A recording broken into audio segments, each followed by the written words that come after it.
Here we've come to look at this BMW.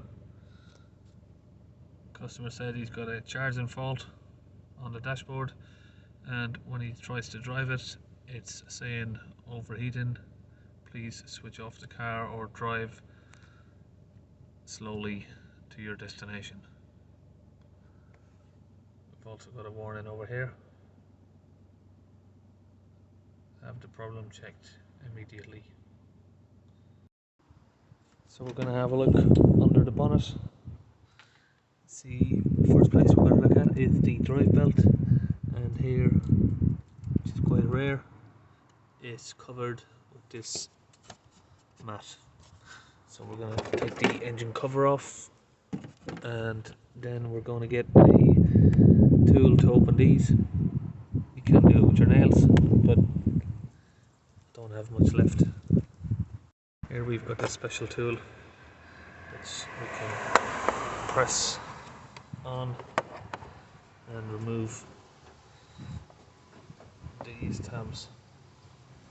So we've got some of these tabs open, but we've got this pipe here pressed against it, so we're going to take off this air box just by giving it a pull on each section here.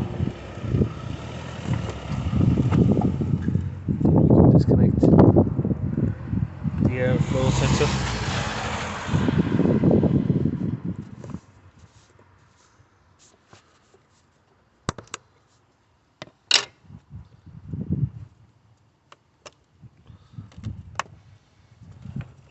Put that to the side over there. Down here we got a 6mm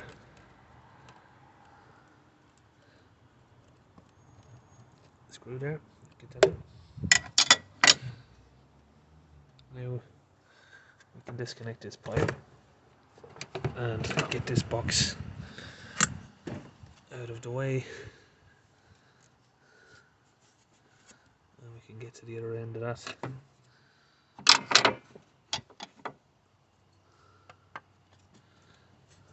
Loosen this one as well. We can get this complete pipe out of the way then.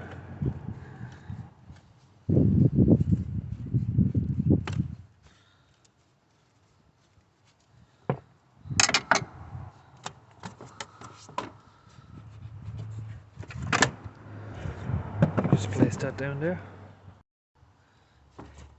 Now we've got this out of the way. You can see the drive belt here is broken up.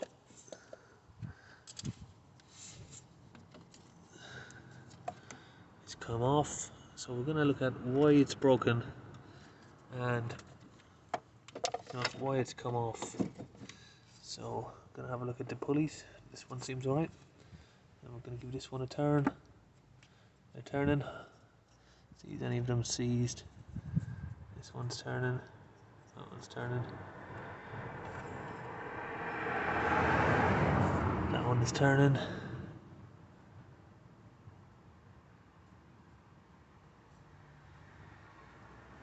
And just have a look down around the floor. Is there anything that's fallen off? Any other small pulleys or anything like that?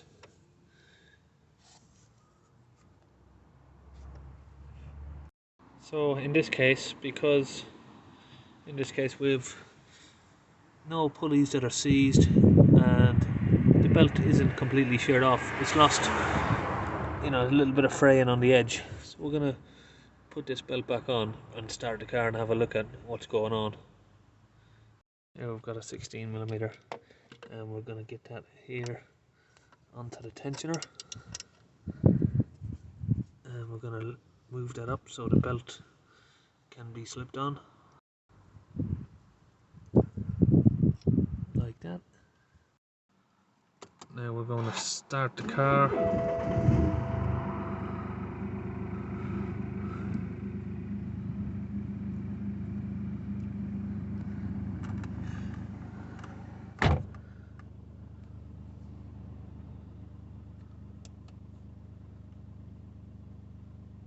No longer got that warning, so we're going to go and have a look at the belt and see how it's working.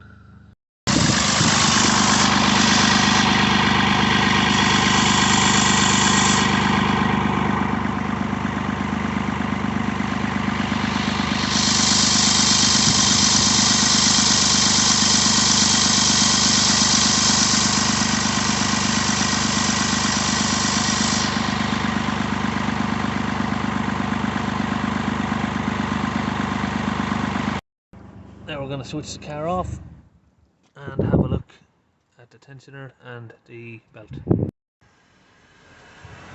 Okay, so after it's run, everything seems to be pretty much okay. The belt here, as you can see, it's just slightly over the tensioner, so there's a chance that this tensioner is maybe the bearings sort of leaning off to one side a little bit warped. So I'm going to take this back off and see is there any take this back off here for a minute and see is there any play in the tensioner. And the belt's off. Just having a look at the tensioner, give it a wiggle around. See is there any movement in it? No, it doesn't seem to be. And it's spinning freely, so it's just like a case of the belt started to fray and it's sort of trapped up on something and it's just come off like that. So temporarily we're just going to put this one back on and we're going to go and order a replacement to have fitted. Now that's all back together. We're going to close the bonnet, start the engine for a few minutes. The engine is now started. In this case we are, as you can see here, roadside. We've got our van back here behind us. Customer is stranded about 5 miles from home, so I think it's safe to say we can let him drive the car home. Belt is on and it's running, everything seems okay, and we can follow him home where we can then book it in for a replacement belt, as we don't have one in stock at the moment. And that's job done.